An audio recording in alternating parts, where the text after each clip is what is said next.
2023 بدأت بحاجة عظيمة جدا، ال AI products اللي بدأت تظهر فجأة، زي الابلكيشنز بتاعت الصور، زي تشات جي بي تي، وناس كتير بدأت تجربه والنتائج مذهلة وعظيمة جدا. ودي الفيرجن الأولى لسه، فالتطور المتوقع لحاجات زي كده هيبقى مرعب الفترة اللي جاية. علشان كده 2023 أنا شايف إنها السنة اللي المفروض نبتدي نتعلم تكنولوجيز مختلفة ونبتدي نستخدمها.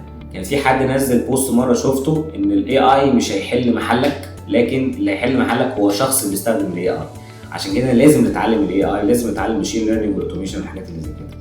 التكنولوجيز اللي هتبوم جدا من بداية من 2023 في الفترة اللي جاية، اولها طبعا ميتافيرس. الميتافيرس هيحصل فيها ثوره بشكل كبير قوي الفتره اللي جايه، والويب 3 تكنولوجيز بشكل عام. طبعا الماشين ليرنينج والارتفيشال انتليجنس والاوتوميشن، اي حاجه فيها اوتوميشن عشان نزود برودكتيفيتي، عشان نقلل من التاسكس اللي بنشتغل بيها بايدينا، فنبتدي نعملها بشكل اوتوميتد، هتبقى فيها تطور بشكل كبير. بلوك تشين تكنولوجي، الاي تي وال5 جي، دي التكنولوجيز اللي هتبقى مهم جدا ان احنا نتعلمها، نبتدي ندخلها في شغلنا، نبتدي نستخدمها بشكل او باخر في التاسكس والمهام اللي احنا بنقوم بيها. والاحسن والافضل طبعا ان انت تبتدي تطور على التكنولوجيز دي، ان انت تبيلد بقى برودكتس او ابلكيشنز بتستخدم التكنولوجيز دي، تساعد بيها ناس، تحل بيها مشكلات بتواجه ناس كتير جدا.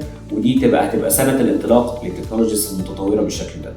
كل سنه طيبين، ويا رب تكون سنه سعيده عليكم، وتبقى سنه فيها تكنولوجي وفيها حاجات بتساعدنا بشكل كبير وبتخلي حياتنا احسن.